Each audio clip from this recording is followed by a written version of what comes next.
सच्चिदानंद रूपाय विश्वोत्पत्त्यादि Hathaway तापत्रये विनाशाय श्री कृष्णाय वयं नुमः।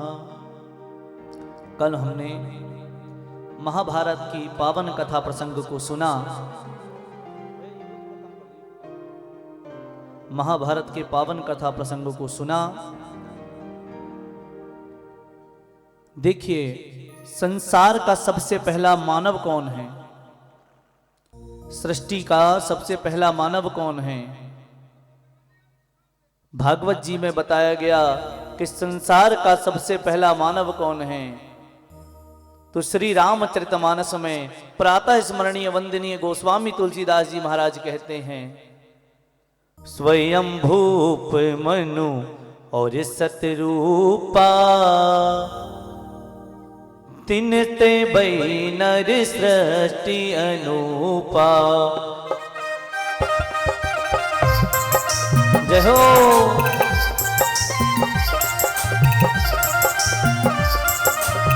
स्वयं भूप मनु और सतरूपा जिनते भई सर दृष्टि अनूपा।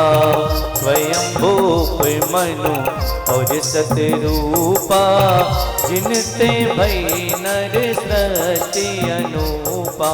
दंपति धर्म आचरणनी का अजहु गाव श्रुत जिनके लीका। जय हो। दंपति धर्म आचरणनी का अजहु ग्राव श्रुति तिनके लीका।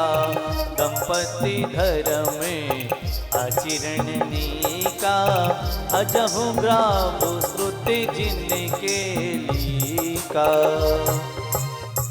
कहा संसार का सबसे पहला मानव है मनु महाराज और उनकी पत्नी का नाम है सतरूपा। ध्यान देना, जो मनु महाराज हैं संसार के पहले मानव हैं और पहली स्त्री हैं श्री सतरूपा जी। और मनु महाराज के यहाँ 3 कन्याओं का जन्म हुआ। कौन सी? पहला देवहूति, दूसरा प्रसूति और तीसरा आकुति। इनके यहाँ 2 पुत्रों का जन्म हुआ, प्रियव्रत और उत्तानपाद। ध्यान देंगे, उत्तानपाद किसे कहते हैं? जिसका समाज में ऊंचा स्थान हो उसे उत्तानपाद कहते हैं। महाराज प्रियव्रत किसे कहते हैं? जिसने अच्छाई के व्रत को धारण कर रखा हो।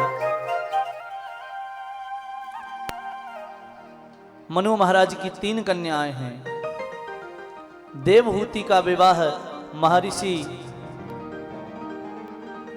कर्दम जी के साथ हुआ।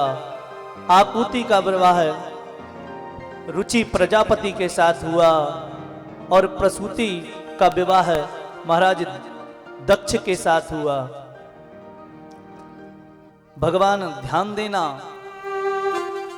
जब कर्दम ऋषि का जन्म हुआ ना, तो ब्रह्मा ने कहा कि कर्दम तुम सृष्टि की संरचना में हमारी मदद करो। कर्दम जी ब्रह्मा जी के पुत्र हैं। ब्रह्मा जी ने कहा कि सृष्टि की संरचना में आप हमारी सहायता करो। तब कर्दम जी ने कहा कि हे पिता श्रेष्ठ, मेरे मन में कोई ऐसे भाव नहीं है, मैं सृष्टि की संरचना में, सृष्टि की रचना में आपकी मदद नहीं कर सकता। तब ब्रह्मा जी ने कहा कि पुत्र फिर कैसे सृष्टि की संरचना होगी?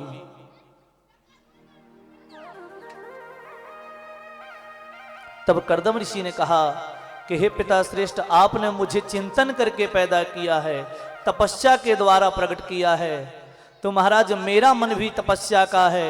और ऐसा कहकर के कर्दम जी तपस्या के लिए जंगल में चले गए। ध्यान देना, जैसे ही परीक्षित ने यह सुना कि कर्दम जी तपस्या के लिए जंगल चले गए, तो कहा महाराज फिर कपिल नारायण का अवतार कर्दम जी के यहां कैसे हुआ? तब सुखदेव जी ने कहा कि महाराज तपस्या के लिए चले गए, कर्दम जी ने घोर तप किया, तब से भगवान विष्णु प्रसन्न हो गए, भगवान नारायण प्रसन्न हो गए। भगवान नारायण से भगवान नारायण प्रसन्न हो गए और कर्दम जी के सामने प्रकट हो गए। कर्दम जी ने हाथ जोड़े, भगवान को प्रणाम किया। भगवान ने कहा, कर्दम जो तुम्हें भाई ऐसा वरदान मांग लो। तब कर्दम जी ने कहा कि भगवान आपके दर्शन से बढ़कर के कोई दूसरा पुण्य नहीं है, आपका दर्शन हो जाना ही सबसे बड़ा वरदान है, सबसे बड़ा सौभाग्य है, सबसे बड़ा पुण्य है। तो कहा महाराज आपके दर्शन हो जाने के बाद हमारे मन में कोई ऐसी भावना मांगने की है ही नहीं। तब पुनः भगवान ने कहा कि जो भी तुम्हारी इच्छा हो तो मांग लो। तब कर्दम ऋषि ने कहा कि महाराज मैं चाहता हूं कि आपके जैसा मेरा एक पुत्र हो। भगवान नारायण ने कहा, भगवान लक्ष्मी नारायण कहते हैं कि मेरे अलावा मेरे जैसा संसार में कोई दूसरा तो है ही नहीं। क्यों? एको हम द्वितीयो नास्ति न भूतो न भविष्यति, मेरे जैसा कोई दूसरा है ही नहीं, तो मैं दूसरा कहां से लाऊं। तब भगवान नारायण ने वरदान दिया कि दूसरा तो नहीं हो सकता, लेकिन मैं वर देता हूं, मैं वरदान देता हूं कि मैं आपके घर में पुत्र रूप से प्रकट होऊंगा। अब कर्दम जी हैं संत ब्रह्मचारी बाबा जी, अब महाराज बाबा जी के यहां पुत्र कैसे हो। तब भगवान नारायण ने ही स्वयं कहा कि कुछ समय पश्चात आपके यहां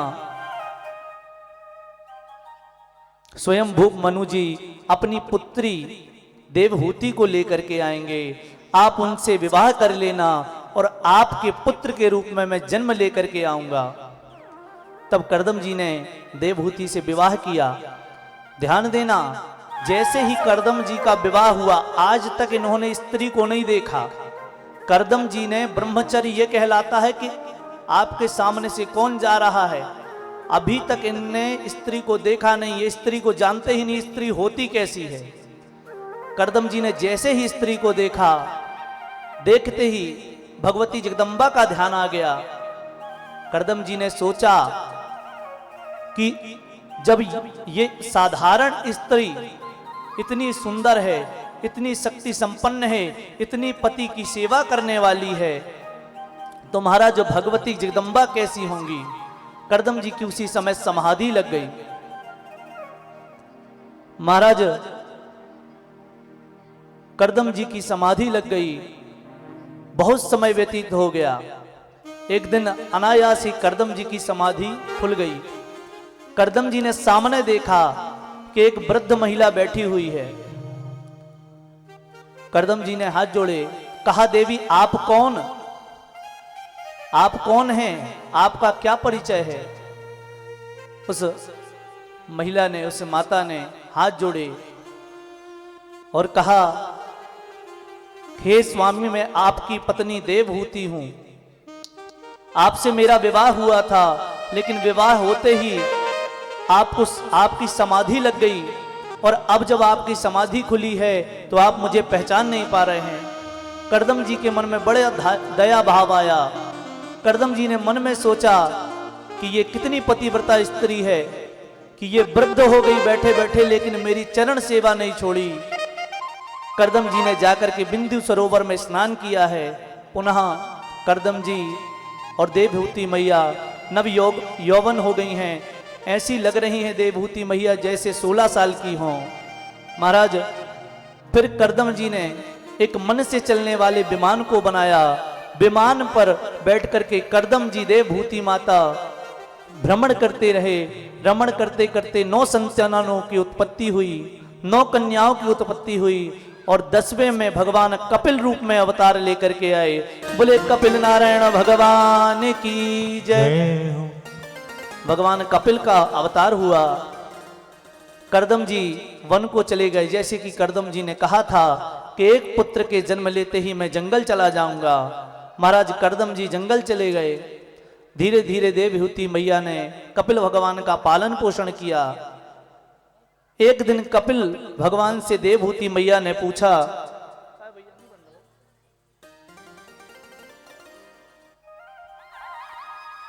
एक दिन कपिल भगवान से देवहूति मैया ने पूछा कि मैंने सुना है कि तुम भगवान हो, और भगवान हो तो हमें तत्व ज्ञान की शिक्षा दो। तब भगवान कपिल देव ने भगवती देवहूति मैया के सामने कपिल गीता, जो हमने आप लोगों ने सुना होगा कपिल गीता, कपिल भगवान ने अपनी माता देवहूति को कपिल गीता का उपदेश किया है। और कपिल गीता को सुन करके देवहूति मैया भगवान को प्राप्त किया। आगे कथा आती है कि पृथ्वी की उत्पत्ति कैसे हुई। ध्यान देना, जब प्रलय काल आता है तो संपूर्ण सृष्टि जलमग्न हो जाती है, केवल जल ही जल, चारों ओर जल ही जल दिखाई देता है।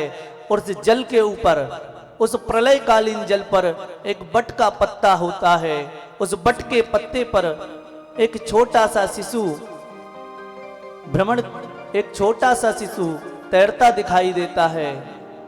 बटस्य पत्रस्य फुटे शयानम बाले मुकुंदम मनसा स्मरामि।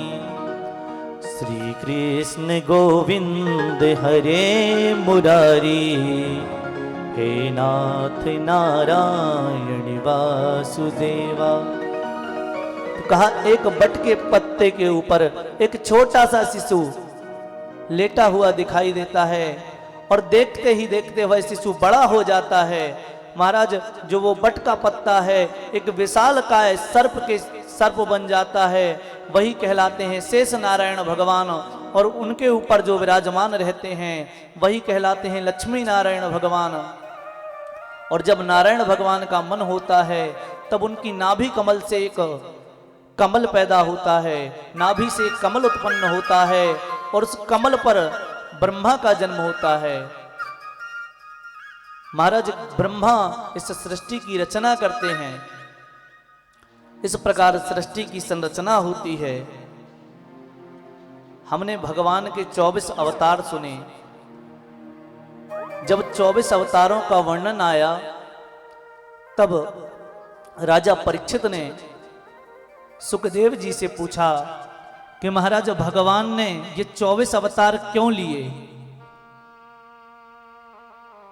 और कोई कहता है भगवान के 10 अवतार हैं, कोई कहता है 24 अवतार हैं, कोई कहता है हरि अनंत हरि कथा अनंता। कहा महाराज, कोई कहता है भगवान के अनंत अवतार हैं और भगवान की कथा भी अनंत है। तो भगवान के अवतार कितने हैं? सुखदेव जी महाराज ने कहा कि राजा परीक्षित, भगवान के 24 अवतार हैं। पहला नर नारायण। जब ध्यान देना, नर नारायण जो अवतार है ये तपस्या का अवतार है। भगवान ने इस अवतार में हम सभी को शिक्षा दी है कि हर मनुष्य को तप करना चाहिए, हर मनुष्य को जप करना चाहिए, हर मनुष्य को अपने जीवन में आगे बढ़ने के लिए प्रयास करना चाहिए। भगवान ने हमें यहाँ तपस्या सिखाई है। भगवान ने मत्स्य अवतार लिया। ध्यान देना, जैसे ही सुना परीक्षित ने कि भगवान ने मत्स्य अवतार लिया, परीक्षित ने पूछा भगवान ने मत्स्य के रूप में, मछली के रूप में क्यों अवतार लिया? तब भगवान सुखदेव जी कहते हैं कि एक बार वैवस्वत मनु जो हैं, वैवस्वत मनु महाराज जल में खड़े होकर के सूर्य भगवान को अर्घ्य दे रहे थे। तभी भगवान वैवस्वत मनु के हाथ में एक छोटी सी मछली आ गई। वैवस्वत मनु से उस मछली ने कहा कि हे महाराज, आप मेरी रक्षा कीजिए। जल में बड़े बड़े जीव हैं, ये जीव मुझे खाने को दौड़ते हैं, आप मेरी रक्षा कीजिए। तब वैवस्वत मनु ने कहा कि हे मत्स्य, मैं तुम्हारी रक्षा करूंगा, मैं तुम्हें अपने राज्य में ले जाऊंगा। तब उन मत्स्य नारायण भगवान ने कहा, राजा तुम्हारे यहां मेरे लिए जगह है?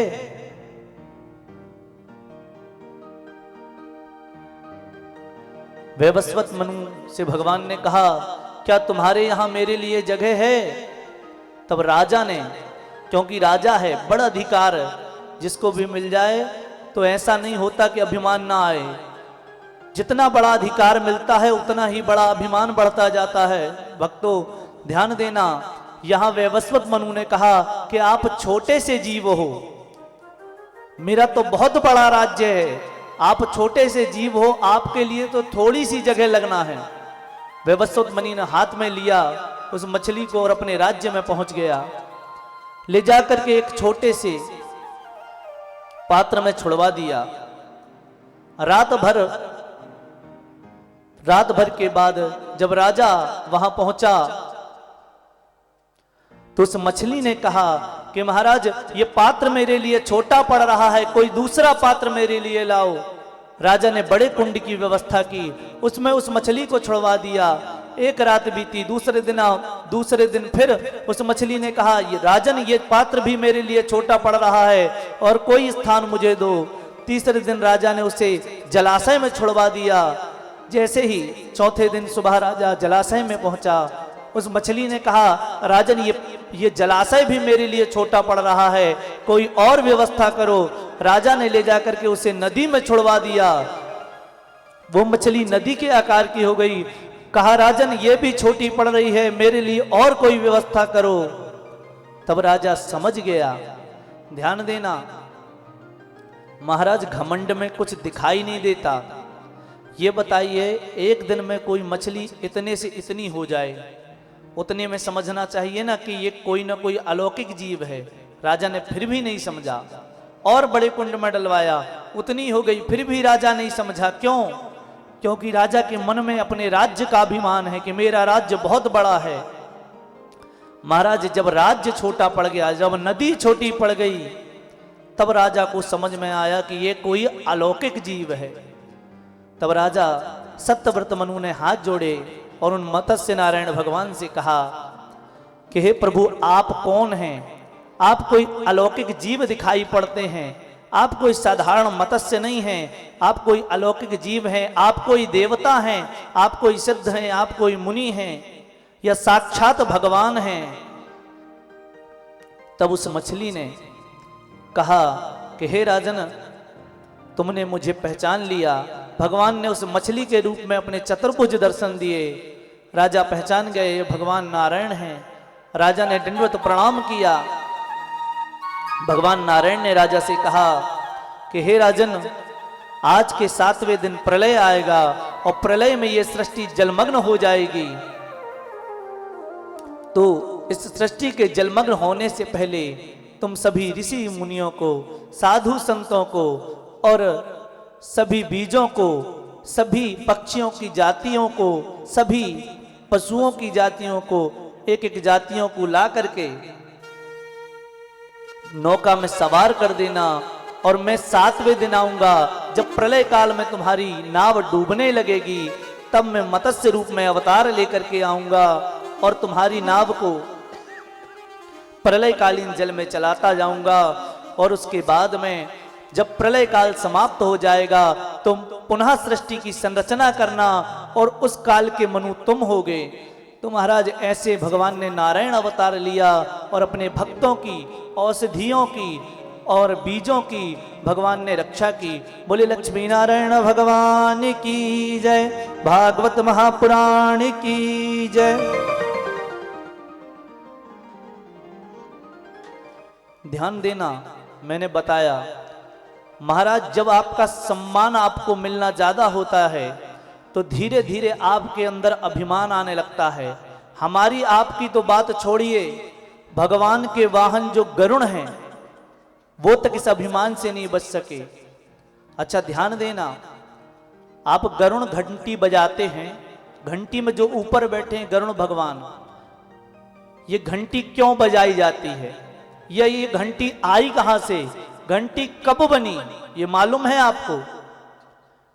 ध्यान देंगे, ध्यान से सुनेंगे, शिव पुराण में कथा आती है कि ये घंटी कहां से आई, ये घंटी है कौन। ध्यान देंगे तो कहा जब भगवान राम भगवान लक्ष्मण जी को मेघनाथ ने नाग फांस में बांध दिया, नागफास में जब भगवान राम लक्ष्मण बंध गए, तब उस समय हनुमान जी गरुण जी को लेकर के आए और गरुण जी ने भगवान के नागफास को काटा, जिससे भगवान पुनः चैतन्य हुए। जैसे ही गरुण जी ने नागफास को काटा और गरुण जी अपने लोक को गए, तो रास्ते में गरुण जी को नारद जी मिल गए। महाराज नारद जी से गरुण जी ने कहा, नारद जी से गरुण ने कहा कि प्रभु देखिए, मेरी सहायता की जरूरत तो भगवान को भी पड़ती है। क्यों? मैं तो हमेशा भगवान को अपने पंखों पर लेकर के उड़ता हूं। और कहा देखिए, यदि आज मैं नहीं होता तो भगवान नागफास से छूट नहीं पाते, तो मेरी जरूरत तो भगवान को भी है। नारद जी ने कहा कि देखो गरुण, तुम सोचते हो कि भगवान को तुम लेकर के उड़ते हो, लेकिन भगवान की कृपा से ही तुम उड़ते हो। अभी गरुण को नारद जी ने बहुत प्रकार से समझाया, लेकिन गरुण को बात समझ में नहीं आई। गरुण आगे बढ़े, भगवान भोलेनाथ का कैलाश पर्वत पड़ा, देखा भगवान भोलेनाथ पार्वती जी के साथ विराजमान हैं। गरुण जी कैलाश में उतरे, कैलाश में भोलेनाथ से कहा कि हे भोले बाबा देखो। भगवान भोलेनाथ ने पूछा कि हे गरुण, तुम कहां से आ रहे हो और कहां जा रहे हो? तब भगवान भोलेनाथ से गरुण ने कहा कि हे भूतेश्वर, हे भगवान आदिदेव, मैं भगवान राम की सेवा में गया था। भगवान राम के नागफास को मैंने काटा और भगवान राम और लक्ष्मण को मैंने नागफास से मुक्त किया। देखिए प्रभु, मेरे बिना भगवान के काम नहीं होते। देखिए मेरी कितनी जरूरत भगवान को पड़ती है। भगवान शंकर ने भी बहुत प्रकार से समझाया कि गरुण, तुम्हारी जरूरत भगवान को नहीं पड़ती है, भगवान के कारण ही तुम्हारी जरूरत पड़ती है। लेकिन फिर भी गरुण को कुछ समझ में नहीं आया। उड़ते उड़ते उड़ते उड़ते गरुण बैकुंठ लोक को पहुंचे, जहां भगवती लक्ष्मी विराजमान थी। भगवती लक्ष्मी से गरुण जी ने कहा कि देखो देवी, आज मैं आपके पति को, आपके जो पति देव हैं भगवान लक्ष्मी नारायण जी, वो राम रूप में हैं। आज मैंने उनके प्राणों की रक्षा की। आज मैंने आपके पति राम जी और लक्ष्मण जी की रक्षा की। लक्ष्मी जी ने सुना, लक्ष्मी जी ने कहा हाँ गरुण, मैं तुम्हारी बहुत बड़ी आभारी हूं। फिर गरुण जी ने कहा देखो देखो माता, मैं नहीं होता ना तो आज भगवान छूट नहीं पाते। लक्ष्मी जी ने कहा बहुत बहुत धन्यवाद, हम आपके बहुत आभारी हैं। उसी समय वहां पर ऋषि दुर्वासा का आगमन हुआ। जब गरुण जी अपना संवाद बता रहे थे, तभी दुर्वासा ऋषि बैकुंठ पहुंचे। जैसे ही दुर्वासा ऋषि ने सुना, दुर्वासा ऋषि अति क्रोधी हैं। दुर्वासा जी ने श्राप दिया कि तुम एक निर्जीव वस्तु की तरह खड़ खड़ खड़ खड़ खड़ खड़ खड़ खड़ कर रहे हो, अपनी बातों से सबको परेशान कर रहे हो। जाओ, आज से तुम एक निर्जीव वस्तु हो जाओगे और हमेशा खड़ खड़ खड़ खड़ बजोगे। जैसे ही दुर्वासा ने श्राप दिया, गरुण जी ने हाथ जोड़ लिए। गरुण ने कहा कि हे प्रभु, मेरे से गलती हो गई है, मुझे क्षमा कीजिए, मुझे ऐसा श्राप मत दीजिए जिससे कि मैं भगवान के धाम से दूर हो जाऊं, भगवान की सेवा से दूर हो जाऊं, भगवान की पूजा से दूर हो जाऊं। तब दुर्वासा ऋषि ने कहा कि ऋषि का श्राप तो वापस हो नहीं सकता, तुमको ठोस वस्तु बनना पड़ेगा और तुम हमेशा बजाए जाओगे। तो कहा महाराज बजाया जाऊंगा, आपने श्राप दिया है, मैं आपको इस श्राप को अंगीकार करता हूं, लेकिन महाराज मुझे ऐसी जगह बजाया जाए जिससे मैं भगवान की सेवा में काम आऊं। तब दुर्वासा जी ने कहा कि जब तक तुम्हारी ही बनाई जाएगी घंटी और भगवान के भोग लगते समय, भगवान की पूजन के समय, भगवान की आरती के समय तुम्हें बजाया नहीं जाएगा, तो भगवान तुम्हारी आरती को, भगवान की प्राणी के पूजन को भगवान नैवेद्य को स्वीकार नहीं करेंगे। इसलिए ध्यान देना, जब भी भगवान को भोग लगाएं तो घंटी जरूर बजाएं, भगवान की आरती उतारें तो घंटी जरूर बजाएं। ऐसे गरुड़ जी की घंटी बनी और गरुड़ घंटी का वृत्तांत आता है। महाराज ध्यान देना, जब पुण्यों का उदय होता है तब भगवान का सानिध्य प्राप्त होता है।